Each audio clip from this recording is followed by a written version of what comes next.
হাজার বছরের শ্রেষ্ঠ বাঙালি, মহান স্বাধীনতার ঘোষক, জাতির জনক বঙ্গবন্ধু শেখ মুজিবুর রহমানের সুযোগ্য ফ্যাসিস্ট কন্যা শেখ হাসিনা উনি একটা কথা বলতেন যে বাঙালিকে সবসময় দৌড় করাইতে হয়, এদেরকে দৌড়ের উপরে রাখতে হয়। আমাদের ফ্যাসিস্ট মাতার সেই কথাটাকে সত্য প্রমাণ করে বাঙালি, যেহেতু তাদেরকে এই মুহূর্তে দৌড় করানোর জন্য কেউ নাই এই দেশে, ফ্যাসিস্ট মাতা নাই, উনি দেশ ছেড়ে পালাইছেন। তো এরা যেহেতু অভিভাবকহীন মোটামুটি এখন দেশে, মোটামুটি এরা সারা দেশের মানুষকে ব্যতিব্যস্ত রাখছে। প্রতিদিন এক একটা নতুন ইস্যু, সবার ভয়েস আছে, সবার দাবি আছে, সবার চাওয়া আছে। আম্মুর পলায়নের পর থেকে এই পর্যন্ত একটা দিনও আমরা পার করতে পারি নাই কোনো ইস্যু ছাড়া। এখন কি ইস্যু যাচ্ছে? এখন ইস্যু যাচ্ছে হইতেছে কি, নো বিফ লেখা রেস্টুরেন্ট বয়কট করা। হ্যাঁ রে খোদা, কোত্থেকে যে কি ইস্যু চলে আসে।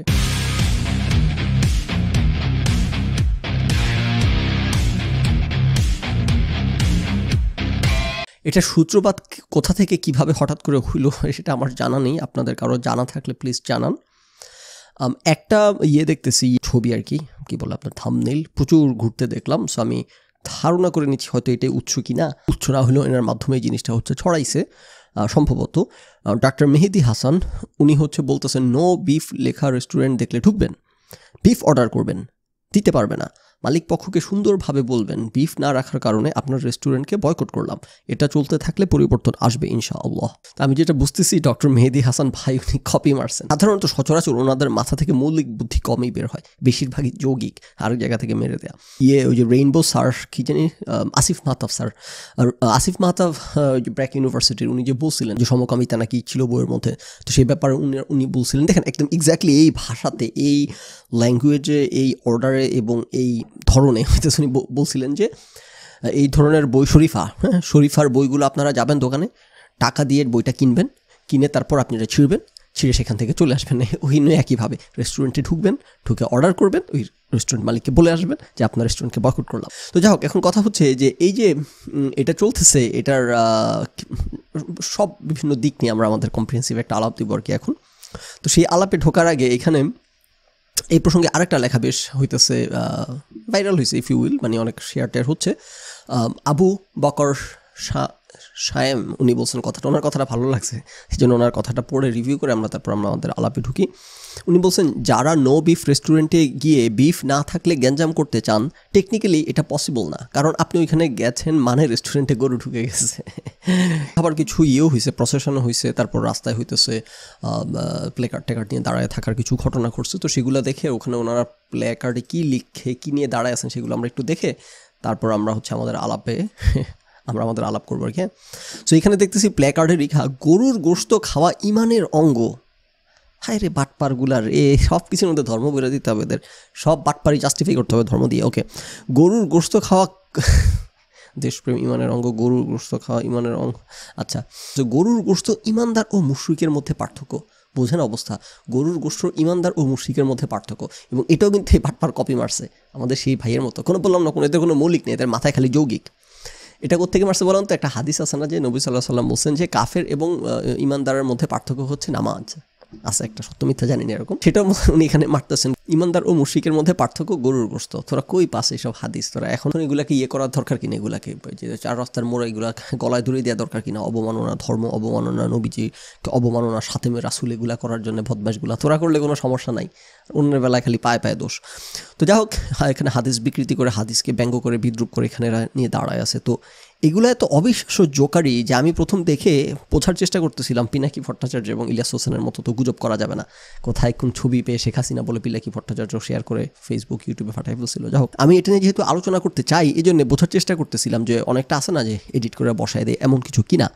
তো অ্যাঙ্গেল, যেহেতু এটাগুলো অ্যাঙ্গেল করে ধরা এবং লেখাগুলো হইতেছে অ্যাঙ্গেলড, এবং হইতেছে একটা ব্যানার উপর আরেকটা ব্যানারের ছায়া এসে পড়ছে, সব কিছু দেখে মোটামুটি নিশ্চিত যখন হইলাম যে হ্যাঁ এটা তার মানে জেনুইন, এটা নিয়ে আলোচনা করা যায়। তারপর আরেকটা বড় ছবি দেখা তখন আরও কনফার্ম হইলাম, পুরা ছবিটা যেখানে আরও সবাই উপস্থিত, সবার প্লেকার্ড দেখতে পাচ্ছি, এবং সেখানেও দেখা যাচ্ছে ওই যে ওরা দাঁড়ায় আছে কোনার মধ্যে জাল হাদিস মারানিগুলো। হোটেলে গরুর গোশত না রাখা ভোক্তার অধিকার হরণ। ভোক্তার অধিকার হরণ? হোটেলে গরুর গোশত কই পাইছিস তুই এই কথা? আমার হোটেলে, আমার বাপের হোটেলে, আমার নিজের পকেটের গাঁটের টাকার হোটেলে আমি কি রাখবো না রাখবো সেই ব্যাপারে তুই কথা বলা বরং হইতেছে আমার অধিকার হরণ। এই বাটপারদের কোনো ধারণাই নেই কোনটাকে অধিকার বলে কি। এদের দুনিয়ার মধ্যে হইতেছে এদের কথা মতো দুনিয়া চলতে হবে, এদের কথা মতো দুনিয়া না চললেই আচ্ছা যা হোক, সবচেয়ে বড় সাইনবোর্ডটা কি বলতেছে, ভারত ও হিন্দুবাদীদের দালাল, নো বিফ খাবার হোটেল বর্জনের দাবিতে সমাবেশ। আচ্ছা জায়গা, এটা একটা ফেয়ার একটা কি বলবো নিউট্রাল একটা ব্যানার, এটা নিয়ে খুব বেশি কিছু বলার সুযোগ পাচ্ছি না। তবে প্রথম যে উপরে মারছে ভারত ও হিন্দুবাদীদের দালাল, এটা নিয়ে কথা বলার সুযোগ আছে যে তুই কীভাবে তুই এটা কনক্লুড করলি যে এরা ভারত এবং হিন্দুবাদীদের দালাল, কীভাবে কনক্লুড করছে সেখানে আমি আসতেছি, সেখানে কিছুটা ব্যাকগ্রাউন্ড আছে নাই একেবারে তা না। তারপর গোবর না গোস্ত, গোস্ত গোস্ত, এটা আবার হয়েছে দিল্লি না ঢাকা, ঢাকা ঢাকা ওখান থেকে কপি মারছে। বললাম না এগুলোর মধ্যে কোনো মৌলিক পাবেন না, সব হইতেছে যৌগিক। আচ্ছা, শাহজালালের বাংলায় নো বিফের ঠাই নেই। আরে খোদা রে, শাহজালাল কী করে, কবর থেকে তুলে নিয়ে আসবে লোকটাকে, ওই যে আউলিয়া পীর আউলিয়া শাহজালাল সিলেটের, ওনাকে ঢুকাই দিচ্ছে রায়খানের মধ্যে। আচ্ছা, তো এই চলতেছে তাদের। নাও আমরা যদি এবার সাবজেক্ট ম্যাটারে ফিরে এসে আমাদের আলাপটা দিই যে এইটা যেটা হচ্ছে এটা মানে রিজনেবল কোনো কাজ হচ্ছে কিনা, না পাগলামি ছাগলামি হইতেছে নাকি হোয়াট এভার। অবশ্যই পাগলামি ছাগলামি হচ্ছে, রাইট। কে কার হোটেলে কী রাখবে না রাখবে এটা একান্তই তার অধিকার, এবং অবশ্যই কারো প্রতিবাদ করাটাও তার অধিকার, কারো বয়কট করা বর্জন করা সেটাও তার অধিকার, কেউ এটা নিয়ে কোনো অ্যাক্টিভিটি করতে চাইলে সেটাও তার অধিকার। সমস্যা বিপদের জায়গা হচ্ছে, এটা তো সোনার বাংলা, এটা তো সভ্য দেশ না। এরা কিন্তু যে বয়কট করা এই করা শিকার এগুলো সভ্য দেশ থেকে শিখছে, কিন্তু এরা কিন্তু মালগুলো সভ্য না, মালগুলো কিন্তু অসভ্য। তো বিপদ হচ্ছে এই জায়গাতে। তো এই বাংলাদেশ নিয়ে ভয় হচ্ছে এরা গায়ের জোর করবে, এরা মপ করবে, এরা দুদিন পর দেখবেন রেস্টুরেন্টে গিয়ে ভাঙচুর শুরু করে দিছে, রেস্টুরেন্ট বন্ধ করে দিচ্ছে, হামলা মামলা শুরু করে দিচ্ছে। তো এই জন্য এই বয়কট মারানি বাঙালি অসভ্যদের, এরা যখন বয়কটের কথা বলে তখন ভয় লাগে যে কখন কোথায় গিয়ে তোরা শুরু করে দেয়। সেটা যদি এরা না করে তাই লোকে ফাইন যে যার মতো করে দাবি দেওয়া অধিকার উপস্থাপন করে, একজন আরেকজনের উপর মব না করলে, চাপায় না দেওয়া পর্যন্ত ফেয়ার গেম, যে সবাই সবার দাবি দেওয়া রাখতে পারে।